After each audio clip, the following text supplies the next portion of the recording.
All right, welcome to Module 1 of Tools and Tech, the evolution of marketing technology, where we've been, where we're headed. So first things, a marketing technology stack, also known as MarTech, is a grouping of soft and hardware solutions that businesses leverage to conduct and improve their day-to-day activities. We're not talking so much about hardware. We've got an entire tool shop for that. If you go to socialschool.io/tools, you'll see plenty of our best bets. We in fact have an entire Amazon store set up with dongles and lighting kits and microphones and all sorts of hardware for your content creation needs specifically. So it's all about the software today. SaaS. My apologies. SaaS, S-A-A-S. That's service as a software. So this is where software has evolved from, remember those hard disks you used to buy even before the days of the Apple Store? Let's call it at Radio Shack. Maybe it was Best Buy. And you'd buy the latest suite of Microsoft Office, or you'd get a burned copy in university of the Adobe Illustrator and Photoshop kit. And they were on a disk. And you'd pay once and use for as long as you could until you had to update to the next year's service or updated version.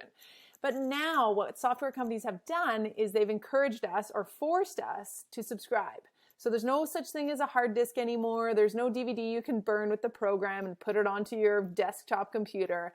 These are subscription-based programs, and that's why it's called SaaS, service as a software, because we're subscribing to their service on a monthly basis or annual if we want to save some money.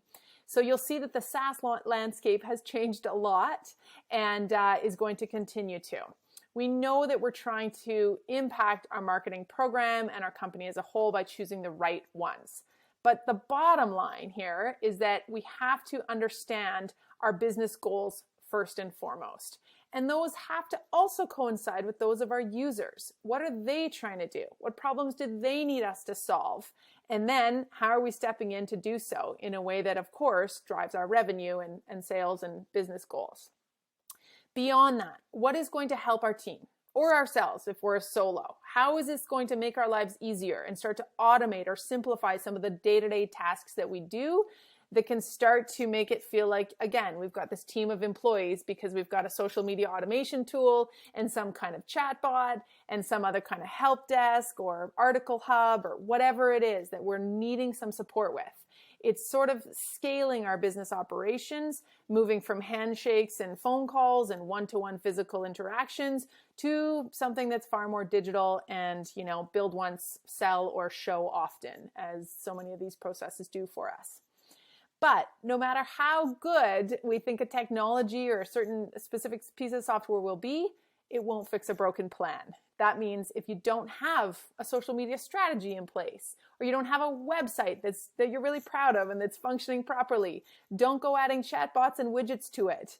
And don't go assuming that, you can automate an Instagram feed that you have no idea what kind of content you're going to put into it. So we've got various kind of stages of our marketing technology or our marketing maturity, and we've got to start with making sure that we have a strategy in place, the foundations are there, we get our house in order before we go and add the paint and the pizzazz. So we've got thousands of different pieces of technology to play with here in an ever-increasing number of categories. And the categories are what I want you to pay attention to because we don't often think of them in this way. And that's where the stack comes in. You have one or two in each category, and now you're covering your bases. Let's first look at just how this has changed. I can tell you I'm really thrilled not to be a startup in Silicon Valley that is fighting to get my next piece of software seen and become the next Uber or Facebook, because the landscape is massive and very competitive. There may have been 150 or so of these companies in a decade ago, and in 2020 there was supposedly 8,000. That's just in the marketing technology space. We know there to be hundreds of thousands more in the technology or software space in general. The categories, here we go.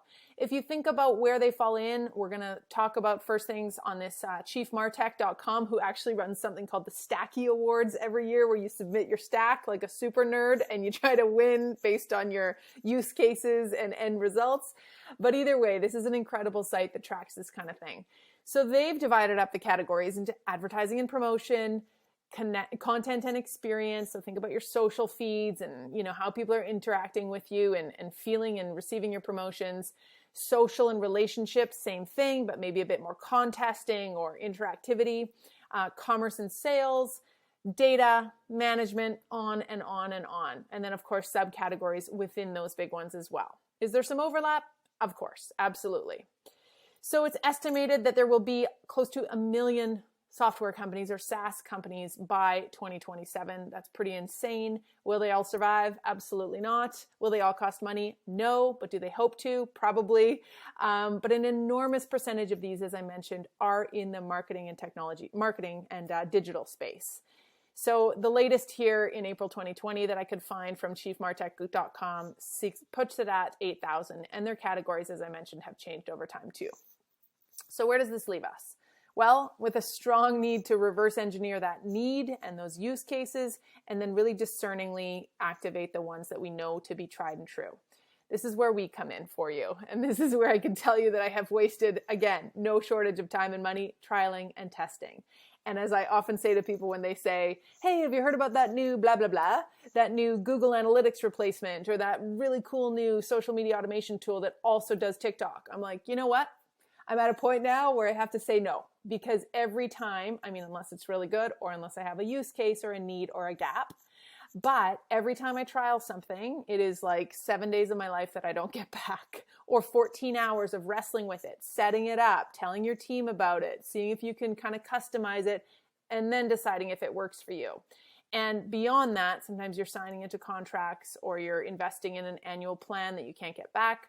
And of course, time and money really, really add up here. So it's a bit of a pit. And I encourage you, the best thing to do is ask. Ask your colleagues, ask your pals, ask around on forums and chats, ask in social club, what are you using for this solution? Next, we're going to dive into internal versus external needs. And I will see you there. We're cruising right along into module 2.